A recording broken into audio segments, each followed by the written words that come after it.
Esse mês nós iniciamos uma série de mensagens no livro do profeta Ageu. É um livro curto, é um livro de apenas 2 capítulos, mas é um livro muito profundo. É o primeiro profeta pós-exílio, logo depois que o povo voltou do cativeiro da Babilônia. É o primeiro profeta a se levantar na nação de Israel e a trazer uma mensagem do Senhor para aquele povo que havia, muitos deles nascido no cativeiro, muitos outros já bem idosos, porque foram para o cativeiro já adultos, e todos haviam experimentado a tristeza e a angústia de estarem longe, não só da sua casa, mas do Senhor, porque toda a religiosidade de Israel daquela época era concentrada no templo e a partir do templo. Mas esse livro do profeta Ageu, como o Caio mencionou em alguma semana anterior, é um dos livros mais mal utilizados pela igreja, porque ele é um chamado para que nós possamos refletir. Eu falei isso semana passada. O livro do profeta Ageu é Deus chamando o seu povo, um povo maduro, um povo crente, a refletir e a pensar naquilo que tem sido a sua vida, a sua conduta, as suas prioridades, seus valores.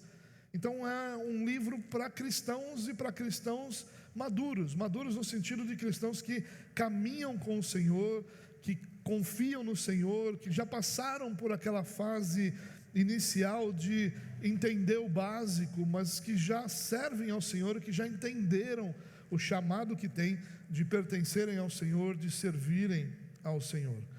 Na mensagem anterior, nós vimos o contraste. Na primeira mensagem, o Caio nos apresentou todo o primeiro capítulo, porque a divisão correta desse texto seria todo o primeiro capítulo, e o capítulo 2 nós temos 3 divisões, são 4 divisões naturais. Mas ao mesmo tempo, essas 4 divisões, eles apresentam 6 oráculos, 6 mensagens do Senhor. Então o Caio apresentou a primeira mensagem com todo o conteúdo do primeiro capítulo, que é a divisão natural do texto. E agora nós estamos trabalhando cada um desses oráculos, cada uma dessas mensagens, cada uma dessas apresentações do Senhor ao povo, desses chamados do Senhor para o seu povo. Então na semana passada a gente viu o contraste entre a casa de Deus em ruínas e as casas revestidas de madeira do povo. E o povo respondia: ainda não é tempo. E Deus responde com um chamado. O chamado do povo é: considerai o vosso caminho, pensem no que vocês têm feito, avaliem como vocês têm se conduzido. E agora, nesse texto que nós vamos ler, os versos 7 a 11, o chamado volta, E quando Deus repete, é porque Ele quer que nós ouçamos. Ele não simplesmente anunciou, mas Ele insistiu nessa mensagem. Mas agora, a partir do verso 7, o tom muda. Não é mais o tom de um convite para uma reflexão a um povo maduro. Agora já é uma ordem. Agora já temos aqui o chamado, já temos um diagnóstico, já temos um anúncio de disciplina amorosa do Senhor. E Deus vai mostrar para o povo e para nós por que a vida desse povo estava vazia, por que a vida desse povo, porque a sensação que esse povo tinha é de que, apesar de todo o trabalho, toda a dedicação, algo ainda faltava e havia um vazio na vida desse povo. E mais do que isso, Ele vai nos mostrar o que fazer a respeito disso. Então eu quero convidar você para nós lermos juntos Ageu capítulo 1, os versos 7 a 11. E o texto diz assim: assim diz o Senhor dos exércitos: considerem o que tem acontecido com vocês. Vão até o monte, tragam madeira e reconstruam o templo. Dele me agradarei e serei glorificado, diz o Senhor. Vocês esperavam que fosse muito, mas o que veio foi pouco. E esse pouco, quando o levaram para casa, eu o dissipei com um sopro. E por quê? Pergunta o Senhor dos exércitos. Porque o meu templo permanece em ruínas, enquanto cada um de vocês corre por causa da sua própria casa. Por isso os céus retêm o seu orvalho e a terra não produz os seus frutos. Fiz vir a seca sobre a terra e sobre os montes, sobre o cereal, sobre o vinho, sobre o azeite, sobre o que o solo produz, sobre as pessoas, sobre os animais e sobre todo o trabalho das mãos. Bom, como eu disse, o capítulo começa com um chamado à reflexão, um diagnóstico do Senhor e um convite para que o povo pensasse sobre a sua realidade, sobre a sua vida. Agora aqui no verso 7 o tom muda. O Senhor não mais está apenas chamando a uma reflexão, mas o Senhor está apontando aquilo que o desagrada e trazendo ao povo uma ordem, uma direção, uma solução para aquela situação. Só lembrando, qual era o grande problema aqui, irmãos? O grande problema é, o povo ficou por cerca de 70 anos no cativeiro. Quando eles foram levados para o cativeiro, houve muita destruição em Jerusalém, houve muita destruição em Judá, houve muita destruição no Reino do Sul, uma parte de Israel que era o Reino do Sul. E o templo foi destruído, a cidade de Jerusalém foi destruída, os homens mais proeminentes da cidade, aqueles mais capazes de fazer a cidade prosperar, sejam eles médicos, cientistas, engenheiros ou qualquer outro tipo de profissão desse tipo que criaria e que trabalharia estruturalmente a cidade e a nação, foram levados para a Babilônia. E agora, 70 anos depois, há um decreto, e esse decreto permite que o povo volte. Nem todos voltaram, porque muitos estabeleceram uma vida confortável e tranquila na Babilônia e decidiram ficar por lá, mas uma grande parte volta.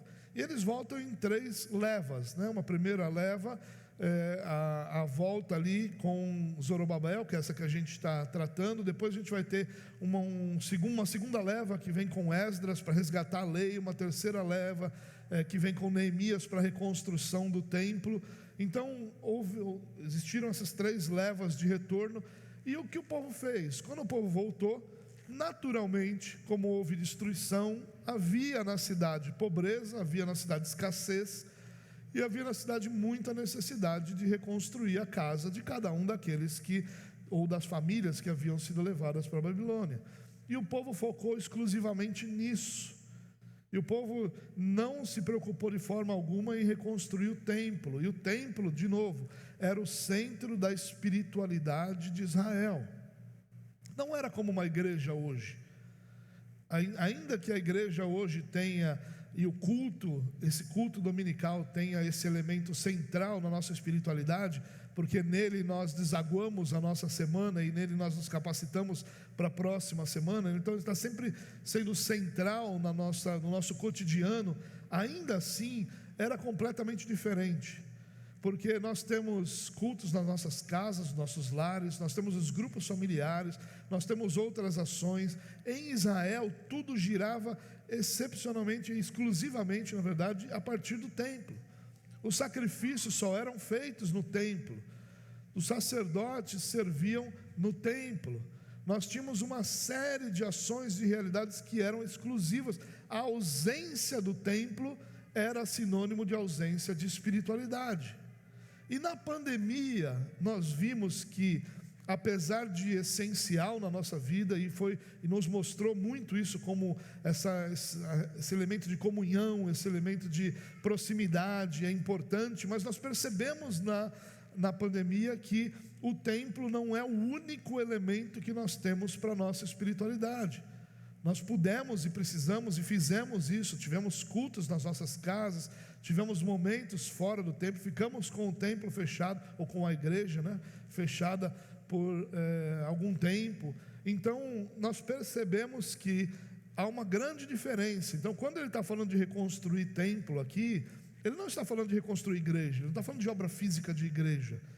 É claro que o que ele estava falando aqui no momento, historicamente, era a reconstrução do templo de Israel, aquele mesmo templo que Jesus vai entrar depois e que depois passa por uma outra reforma, essa reforma tão valiosa, que fez com que o templo da época de Jesus fosse um templo muito glorioso. Mas ali era uma questão de imóvel, era uma questão física. para nós, essa grande lição trata da nossa espiritualidade. Então não faça comparação de Deus está mandando reconstruir o templo, então a gente precisa construir a igreja. Não é essa a comparação. A questão aqui é a prioridade, esse é o foco. O que é nossa prioridade, o que é valioso para nós, o que é importante para nós, o que nós estamos colocando como fundamental na nossa vida ou não. Essa é a grande questão. Aqui fala da nossa espiritualidade. Então quando o Senhor fala sobre reconstruir o templo, Ele está falando sobre a edificação da nossa espiritualidade, da nossa vida com Deus, nosso relacionamento com Deus. Então não faça inferências com relação a imóvel, a templo, até porque nós estamos num contexto que permite muito isso, né? Estamos num momento de reforma, de construção, de edificação, mas não é essa a comparação é com a nossa espiritualidade, com a nossa vida, com o nosso relacionamento com Deus. Mas vamos dar uma olhada nesse texto. O texto diz assim: assim diz o Senhor dos Exércitos, considerem o que tem acontecido com vocês. No original, essa expressão aqui, mostra uma profundidade que talvez aqui no português não tenha. Ele está dizendo assim: olha, coloque o seu coração no seu caminho, ou ponde vosso coração em vossos caminhos, seria uma tradução aqui muito, muito correta. Ou seja, coloque o seu coração nos seus caminhos, olhe para o seu caminho, para a sua vida, para a sua realidade, com todo o seu ser, com toda a sua capacidade, para perceber que o que tem acontecido com vocês tem a mão do Senhor. A Bíblia, o coração aqui na Bíblia não é apenas emoção, irmãos. Nosso cotidiano, normalmente quando a gente fala de coração, se você diz assim, ele é muito coração, né? Você está falando que ele é muito emoção, que tem muita emoção nele, né?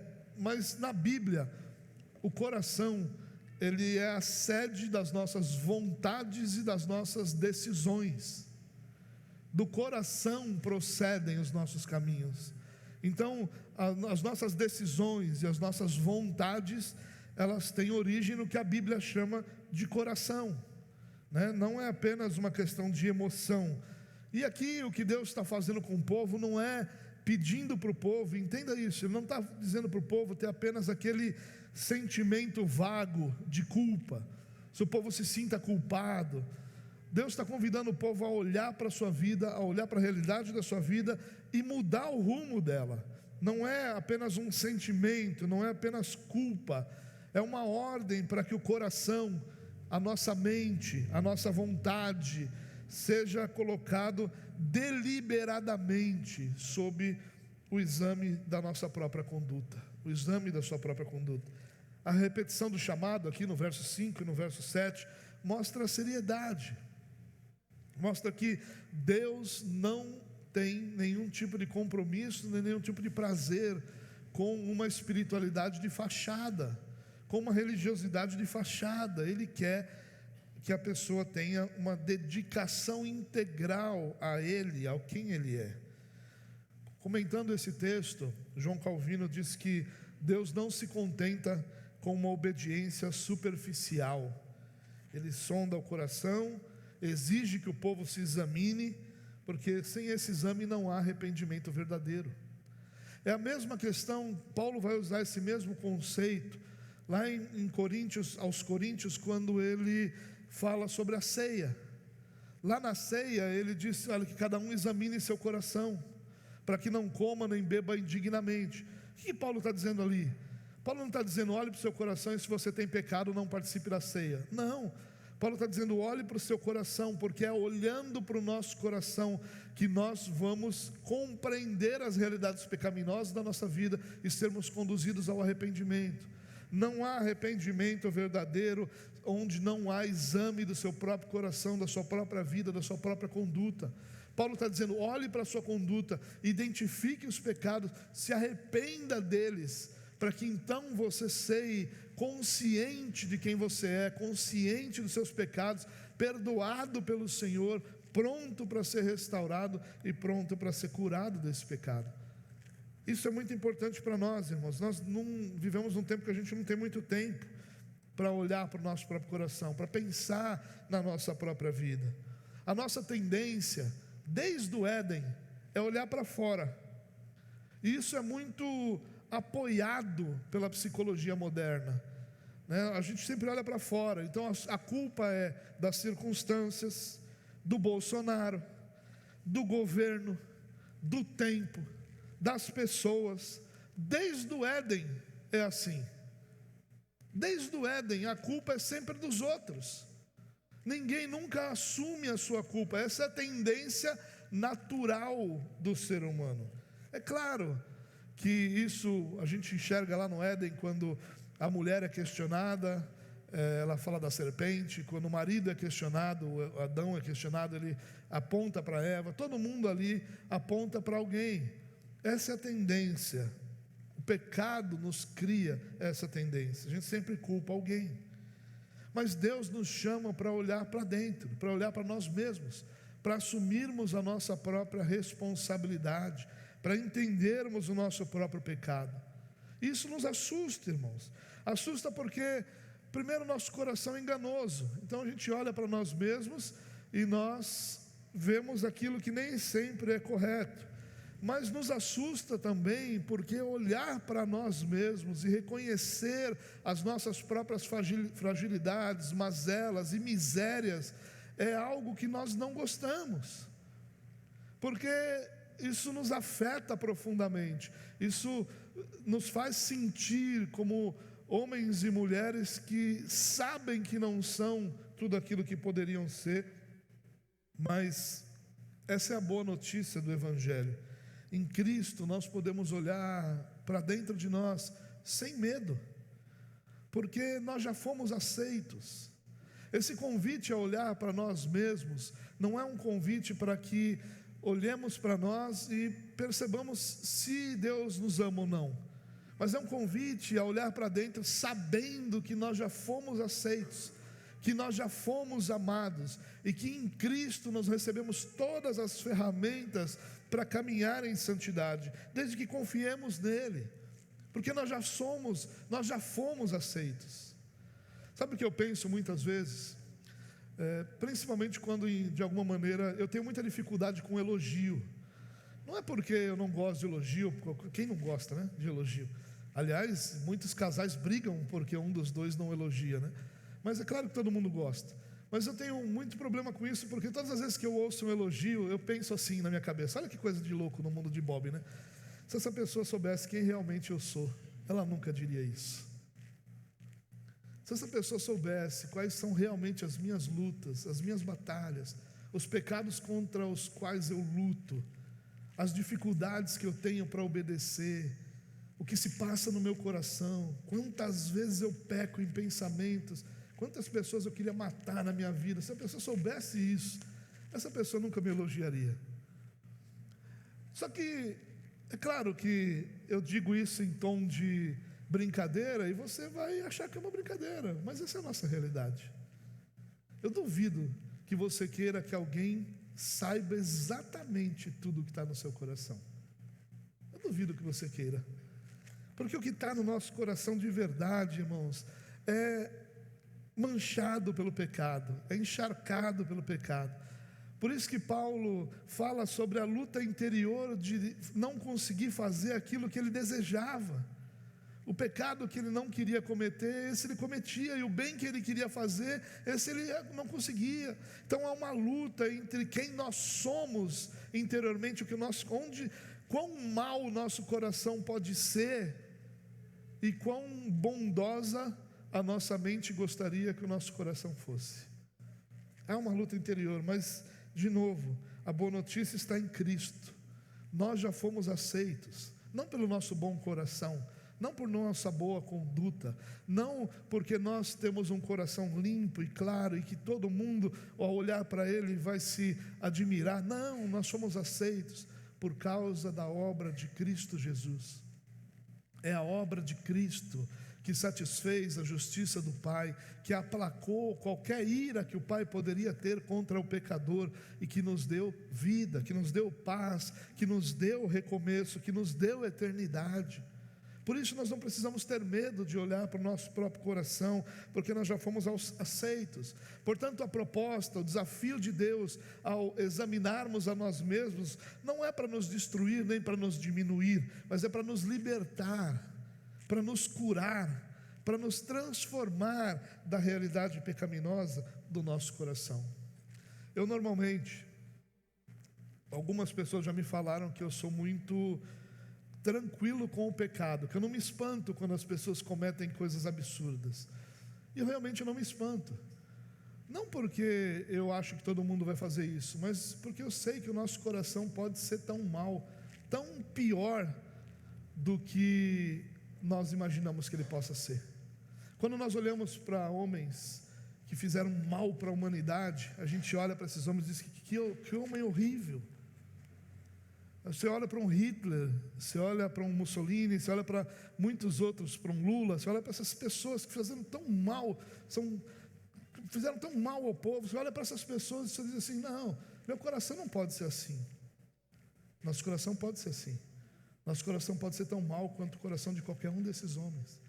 O que impede o nosso coração de ser assim é a graça de Deus. É isso que nos impede de nós sermos tão maus quanto nós podemos ser. É a graça de Deus. Por isso que o nosso espanto não é cairmos, o nosso espanto é estarmos de pé. Esse é o nosso espanto, porque nenhum de nós é capaz de permanecer de pé. É o Senhor que nos mantém de pé, é a sua graça, é a capacitação que Ele nos dá para obedecer. A nossa santidade não é reflexo do nosso desejo e capacidade, é reflexo da capacitação que recebemos dEle para caminhar em santidade. Então, não esqueça disso, e tenha paz e tranquilidade. Essa é a aplicação. Pare e examine o seu caminho. Examine seu coração, irmão.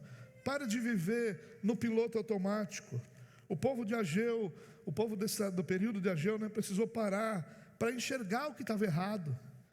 E nós também precisamos parar para enxergar o que está errado. Precisamos separar momentos reais diante de Deus e nos perguntar: o que é a minha agenda? O que é o meu bolso? O que é a minha rotina? O que é a minha vida revela sobre o lugar que Deus ocupa nela? Qual é o lugar que Deus ocupa na minha rotina? Qual é o lugar que Deus ocupa no meu bolso? Qual é o lugar que Deus ocupa na minha agenda? Qual é o lugar que Deus ocupa de verdade no meu coração? E é a verdade que nos faz nos entristecermos, que traz a cura, que produz a cura, que produz a transformação. Por isso que eu disse, Ageu é um livro para um povo maduro, para um povo que quer Deus, para um povo que ama Deus. Não é para um povo que está ali querendo um Deus segundo o seu próprio coração, mas é para um povo que quer ser como Deus deseja que eles sejam e que quer caminhar com Deus de verdade. E talvez por isso ele seja tão distorcido, porque a gente precisa trabalhar a mensagem de forma a alcançar corações que não querem Deus. Mas Ageu não é para quem não quer Deus. Para quem não quer Deus, Ageu é um livro de cobrança, de pressão. É um livro que está querendo muito. Mas para crentes que amam a Deus, é o desafio, é o oásis, é aquele que a gente olha e diz: é assim que eu quero viver, porque é assim que o Senhor quer que eu viva. Mas o texto continua: vão até o monte, tragam madeira e reconstruam o templo. Dele me agradarei e serei glorificado, diz o Senhor. Aqui tem uma ordem. O chamado à reflexão desemboca numa ordem concreta, direta. Vão até o monte, tragam madeira e reconstruam o templo. Há uma direção de Deus, há uma ordem de Deus. E 3 verbos aqui, 3 verbos de ação. No original são 3 verbos: subir, trazer e construir. São 3 verbos que denotam ação. Irmãos, arrependimento verdadeiro sempre vira movimento. Arrependimento que faz apenas nós nos entristecermos não é arrependimento. É apenas uma tristeza porque foi pego, uma tristeza porque foi descoberto, uma tristeza porque não pode fazer mais. Mas não é arrependimento de verdade, porque arrependimento de verdade sempre vira movimento, sempre vira uma ação. O que eu vou fazer para que isso que aconteceu não aconteça de novo. Eu não posso manter a minha vida como ela era e esperar que o que eu fiz não seja feito de novo. Eu preciso de mudanças, porque essas mudanças vão produzir realidades diferentes. E aqui então vem a promessa, né? Reconstruam o templo, porque dele me agradarei e serei glorificado. O verbo aqui, ele vem da raiz, né? Esse verbo que aqui está traduzido como serei glorificado. Essa expressão vem da raiz de peso, honra, glória. A glória de Deus, que é o fim de tudo. Não é sobre o povo fazer ou não fazer, é sobre a glória de Deus. É isso que Deus está dizendo aqui. Haja em favor dessa realidade que você está vivendo, porque o teu alvo não é conforto, o teu alvo é a glória de Deus. É para isso que você foi criado, é para isso que você foi chamado. Aliás, o breve catecismo de Westminster, e é interessante a gente citar o breve catecismo, porque o breve catecismo foi criado para crianças. E toda vez que eu acho que a gente precisa criar o breve catecismo, eu digo: Senhor, a gente está precisando estudar o que as crianças estudavam em outras gerações. Tem alguma coisa errada com a nossa geração? E a primeira pergunta do breve catecismo é: qual é o fim principal do homem? E a resposta é: o fim principal do homem é conhecer a Deus e desfrutá-lo para sempre. Ou glorificar a Deus, desfrutar a Deus para sempre. Esse é o fim principal do homem: glorificar a Deus e gozá-lo para sempre, ou glorificar a Deus e desfrutá-lo para sempre. A casa de Deus aqui existia para isso, e a nossa vida existe para isso, para que Deus seja glorificado, para que Deus seja reconhecido, para que Deus seja exaltado, para que Deus seja anunciado. Mas a grande verdade, irmãos, é que nós preferimos uma religião que nos sirva a uma religião que serve à glória de Deus. Nós muitas vezes queremos um Deus que nos abençoe, que abençoe nossas casas, quando Deus quer Ele ser exaltado, Ele ser glorificado.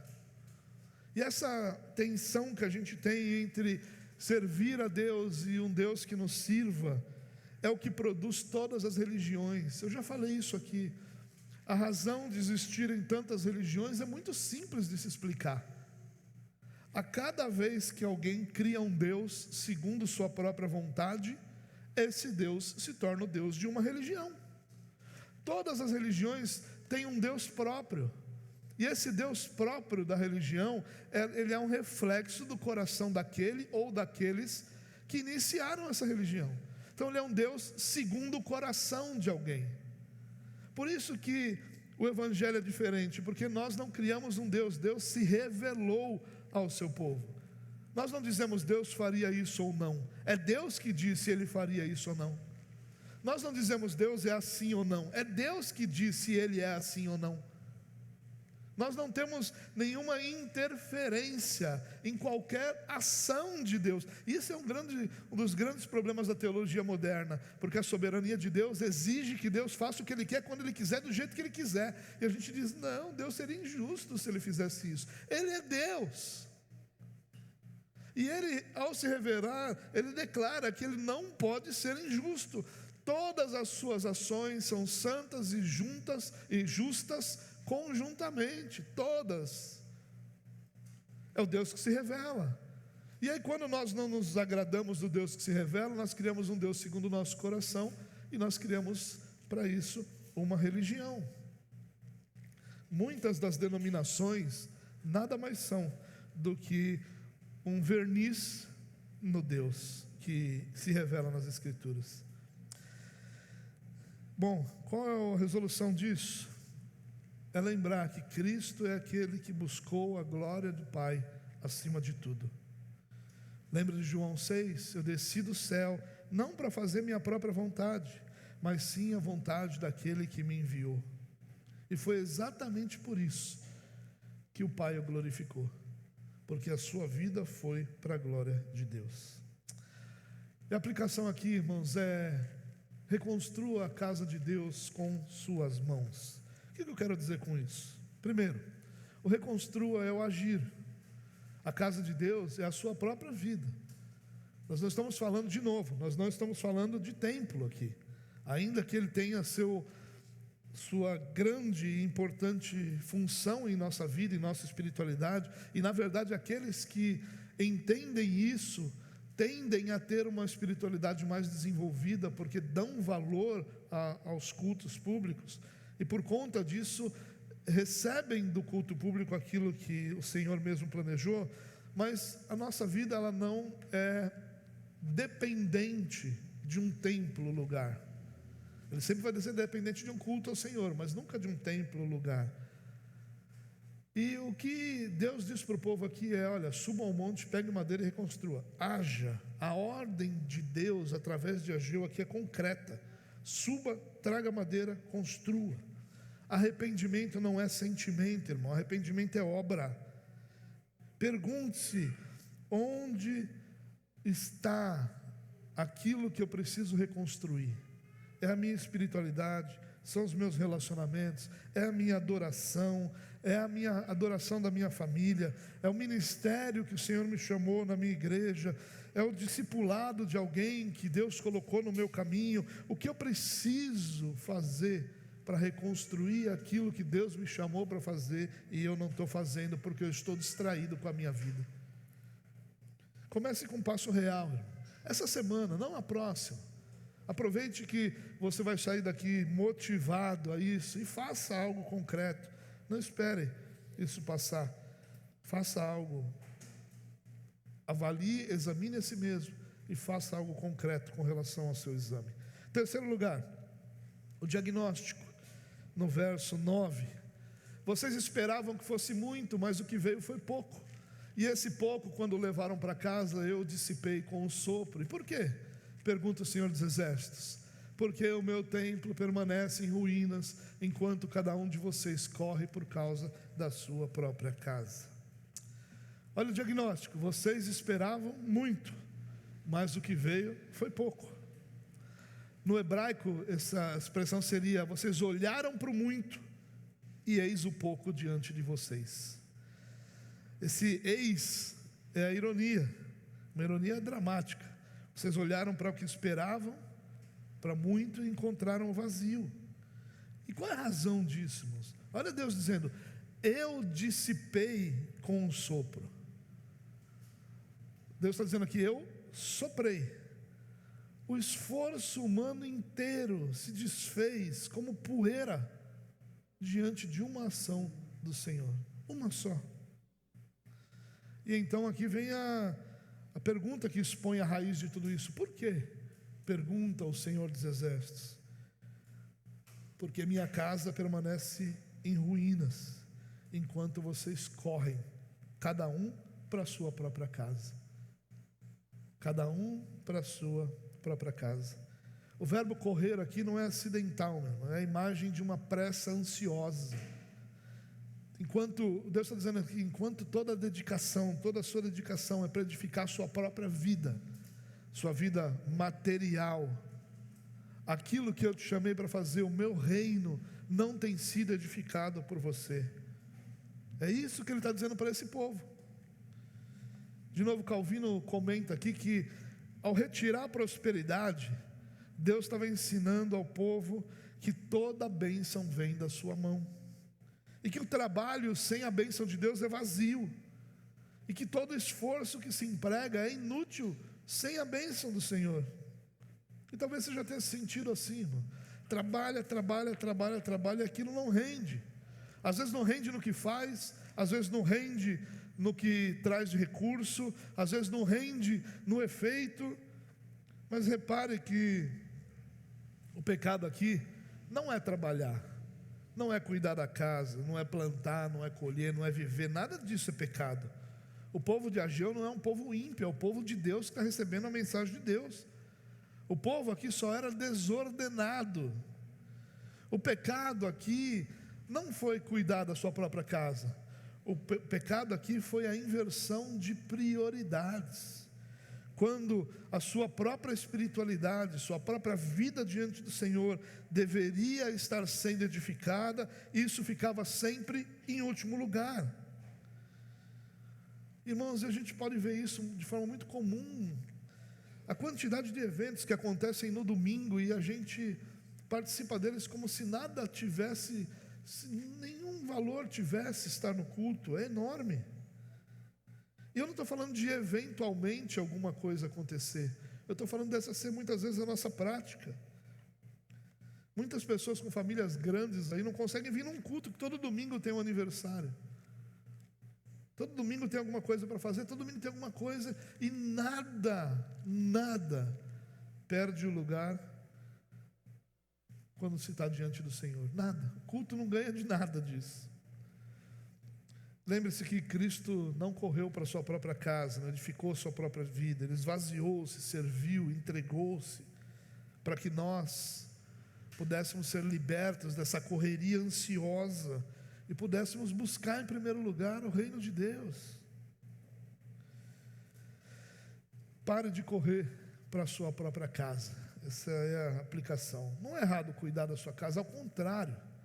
Deus é glorificado em cada uma das responsabilidades que você tem, e você as atende com dedicação, com zelo, com santidade.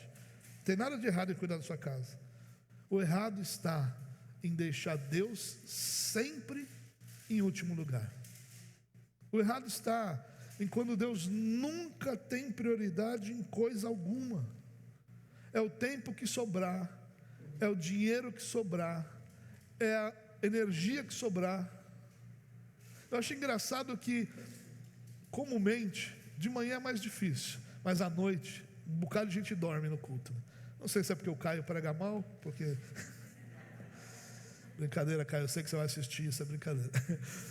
Mas muita gente dorme de noite. E eu sempre costumo dizer, eu prefiro o cara dormindo aqui do que em casa, né? Porque aqui vai que no momento que ele está acordado, ele ouve alguma coisa que o edifica, né? Mas eu acho interessante, eu pergunto se esses caras dormem no trabalho. Pergunto se eles chegam lá e dizem, não vou mandar esse e-mail agora, não, vou dar um cochilinho aqui na cadeira rapidinho. Será que eles dormem no trabalho? Eu acho interessante o pessoal que chega atrasado no culto. Será que esse pessoal chega atrasado no trabalho? Será que chega? Será que o trabalho que começa às 8, o cara chega às 8h15? Todo dia? Todo domingo? Todo mundo se atrasa em algum momento. Todo mundo se atrasa. Já furou o pneu do meu carro, sempre acontece alguma coisa, né? Há um acidente no caminho, o ônibus não passa, sempre tem alguma coisa. E eventualmente todo mundo se atrasa. Mas às vezes a nossa prática é não se importar. Eu estou sempre atrasado. Aí no domingo eu tenho 15 minutos a mais, eu poderia chegar 15 minutos antes da igreja, mas não, eu vou gastar esses 15 minutos aqui em casa para chegar exatamente no horário. Aí acontece alguma coisa e eu chego atrasado. Eu fico pensando se o cara chega 8h15 no trabalho, ou 9h15, quem entra às 9, ou 7h15, quem entra às 7. Irmãos, não tem nada de errado a gente cuidar da nossa vida, ao contrário, é glória do Senhor cuidar da nossa vida. Mas examine a sua pressa. O que tem ocupado sua ansiedade, irmão? O que tem ocupado o seu pensamento? Qual é o primeiro pensamento que vem à sua cabeça quando você acorda, quando você dorme? Reordene sua vida, meu irmão. Primeiro o reino, depois a vida. Primeiro o reino. A correria que Deus dissipa como um sopro é a correria que não tem Deus no centro. É a correria que não leva Deus em conta. É a correria que não coloca Deus no centro da realidade. E Deus está dizendo aqui, eu soprei. E os versos 10 e 11, eles apresentam a disciplina de Deus, um tema tão maltratado na igreja, né? Por isso os céus retêm o seu orvalho. Olha só, por isso os céus retêm o seu orvalho, e a terra não produz seus frutos. Fiz vir a seca sobre a terra e sobre os montes, sobre o cereal, sobre o vinho, sobre o azeite, sobre o que o solo produz, sobre as pessoas, sobre os animais, sobre todo o trabalho das mãos. Olha só, Deus está dizendo, fiz vir. Aqui há uma disciplina de Deus sobre o povo que não o leva em conta, que não se preocupa com sua vontade. E eu não estou falando aqui de participar de culto, não, irmão. Estou falando de viver diante do Senhor. Os céus retiveram o orvalho, a terra retém os seus frutos. É o mesmo verbo aqui que aparece duas vezes, o verbo reter. Na verdade, esse verbo pode ser traduzido como fechar. É como se ele estivesse dizendo: eu fechei os céus, para que na terra vocês não usufruíssem do que é a bênção dos céus. E é interessante que a criação obedece, mesmo quando o povo não obedece, e a criação se fecha. Então ele diz: fiz vir a seca. E literalmente o que esse texto está dizendo é: chamei a seca, chamando a seca como quem convoca um servo. E a criação, irmãos, sempre responde à voz do Criador. A criação está debaixo do governo de Deus. E aqui tem um detalhe que não pode passar. A palavra que aqui é traduzida por seca vem da mesma raiz, lá no verso 9, da palavra que é traduzida por ruínas. Olha só, pergunto: Senhor, por que meu tempo permanece em ruínas? É a mesma palavra aqui, que aqui é traduzida por seca. Fiz vir a seca. Ou seja, as mesmas ruínas em que o templo de Deus foi deixado, Deus deixou o povo. É esse jogo de palavras que Deus está fazendo aqui. A casa está em ruínas, a vida fica em ruínas. A casa ficou em ruínas, a vida fica seca. E aqui tem uma lista exaustiva: terra, montes, trigo, vinho, azeite, o que a terra produz. Os homens ficam secos, gado, todo o trabalho das mãos, nada escapa. Lá em Deuteronômio 28, tem uma maldição de vida ou de morte que se aplica aqui, nesse texto aqui se cumprindo: os céus de bronze sobre a desobediência. Mas, irmãos, não confunda isso aqui com aquilo que nós recebemos em Cristo. O Senhor corrige a quem Ele ama e castiga todo filho que Ele recebe. Hebreus 12. A seca não é um ódio de Deus, é o amor de Deus que não nos deixa viver diante de um saco furado para sempre. É o amor de Deus que nos resgata. Os teólogos reformados sempre viram nessa escassez a vara do Pai que corrige os filhos para trazê-los de volta. Quando a vida seca, irmãos, ou seja, o esforço não rende, o dinheiro escorre pelas mãos, a saúde falha, a nossa tendência é dizer que a gente está passando por um período difícil, azar. Às vezes a gente olha isso como um castigo vingativo de Deus, ou como um abandono. E aí nós nos amarguramos com isso, nos amarguramos com a vida, porque a vida está seca. Mas o Evangelho transforma essa leitura da nossa realidade. Lembre-se que na cruz, irmão, Cristo levou toda a nossa maldição. Nós não estamos debaixo de maldição. Gálatas 3,13 fala isso: Cristo levou toda a maldição sobre si. Ele foi feito maldição por nós. Por isso, a disciplina de Deus na vida do seu povo nunca é uma condenação. Lembre-se de Romanos 8,1: nenhuma condenação há para aqueles que estão em Cristo Jesus. Não é condenação, não é maldição, não é ódio do Senhor sobre o seu povo, mas é uma correção restauradora, é uma disciplina restauradora. A seca de Deus, ela não existe para nos destruir, mas para nos despertar, para nos resgatar, para nos curar da distração que a vida produz. E aqui a aplicação, a última delas é: ouça a voz de Deus na sua frustração. Irmãos, nossas frustrações não são acidentes. Não são acidentes. E não são efeitos apenas do pecado. Toda frustração é uma linguagem do Pai. Quando a vida não nos satisfaz, irmãos, não podemos nos amargurar, mas devemos nos perguntar: o que Deus está me dizendo nessa circunstância? O que eu consigo aprender de Deus nisso que eu estou passando?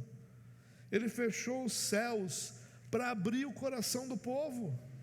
Às vezes essa é a grande realidade, irmãos. A resposta certa aqui não era trabalhar mais, mas era voltar-se para Deus. A resposta certa aqui não era amargura, era o arrependimento. Porque quando há arrependimento, irmãos, nós vemos que o mesmo Deus que chama a seca é o que derrama chuvas de bênçãos sobre o seu povo. O Senhor disciplina aquele que lhe ama, sim. Essa ideia que talvez haja no seu coração: não, Deus não faz mal para ninguém. Como não faz mal para ninguém? O que nós chamamos de mal, Deus chama de disciplina, para resgatar o seu povo, como um pai. Perceba que nenhuma das metáforas que a Bíblia usa para Deus são metáforas onde não haja disciplina. Todas elas são. E a principal que Jesus mais usa, que é a de pai. Todo pai que ama o seu filho precisa disciplinar o seu filho. Onde não há disciplina, não há ordem, não há vida, não há santidade. A disciplina é essencial para a correção. Claro que nossos pais naturais, ou o pai natural de muitas pessoas, pode se exceder e errar e não acertar, e nunca vai acertar, e nós como pais também nunca vamos acertar plenamente na disciplina dos nossos filhos, mas Deus acerta. A disciplina de Deus é para resgatar. Irmãos, Ageu 1, 7 ao 11 que nós lemos, é o chamado mais urgente de todo o livro. Deus está dizendo: a vida vivida para si mesmo é dissipada com um sopro. Deus não nos criou para nós corrermos ansiosos para nossa própria, cuidando apenas da nossa própria vida. Ele nos criou para a sua glória. E quando nós insistimos em viver assim, Deus nos ama demais para permitir que isso seja a nossa realidade. Sabe, às vezes eu vejo Deus como minha mãe. Ela está aqui, eu não posso falar muito, né? Porque senão... Mas minha mãe falava muitas vezes assim: eu não vou falar mais nada, já cansei de falar sobre isso. Aí dava 10 minutos: você está fazendo isso ainda? Eu já não falei que eu não quero que você faça. Sabe por que isso acontece? A gente diz: ai, que chato, não para de falar a mesma coisa. Quando pessoas amam demais, elas não conseguem deixar as coisas como elas são. Ela precisa interferir para transformar as coisas. Deus nos ama demais para nos deixar a nossa própria sorte. Aliás, a gente viu isso em Jonas, a série passada que nós tivemos. Deus, ao resgatar o povo de Nínive, Ele não abandona Jonas. Ele poderia resgatar o povo de Nínive de qualquer jeito, mas Ele amava Jonas demais para deixar Jonas a sua própria sorte. Jonas queria cuidar da sua própria vida. Não, eu vou para outro lugar, eu vou para longe, eu não quero saber desse negócio de chamado, não quero saber desse negócio de pregar, não quero saber desse negócio de arrependimento. Eu vou ver gente que eu nem quero se convertendo. Deus é misericordioso demais, dá muita moleza para esse povo, eu não quero nem saber disso, eu vou para outro canto. E aí Deus poderia ter dito: tá tranquilo, meu filho, é isso que você quer, viva a sua vida. Mas essa é a resposta de quem não ama. A resposta de quem Deus ama é interferir. E Deus nos ama demais para nos deixar viver a nossa própria vida, sem que sejamos resgatados para viver a vida que Ele tem para nós. A boa notícia, irmãos, e eu quero terminar com isso, é que Cristo é tudo o que nós não fomos. Cristo não adiou a obediência, não correu para a sua própria casa, não buscou a sua própria glória. Ele subiu ao monte, não para buscar madeira, mas para carregar uma cruz, e reconstruiu a verdadeira casa, a sua igreja, o seu povo. E é por causa dele que nós podemos parar, considerar nosso caminho e agir para que a nossa vida seja mudada, sem medo. mas com esperança, com a certeza do cuidado amoroso do Pai. Que o Senhor nos abençoe, nos dê graça para que sejamos resgatados da nossa religiosidade, da nossa falta de percepção, muitas vezes, de que Deus não é mais central em nossa vida, e que Deus possa voltar, ou seja, totalmente central em nós, na nossa vida e na realidade que nós vivemos todos os dias. Vamos orar. Senhor, nós te louvamos por tua palavra que nos confronta, que não apenas nos acusa para nos diminuir, mas que propõe soluções, apresenta soluções, nos resgata, nos cura, nos transforma. Nós te louvamos por esse privilégio tão especial que é podermos ter a tua palavra aberta diante de nós e sermos dirigidos por ela. Que o Senhor nos ajude, Deus, a aplicar o que nós ouvimos nessa manhã, para que a nossa vida seja para a glória do Senhor e que o Senhor seja central em nós, em nome de Jesus, Deus. Amém.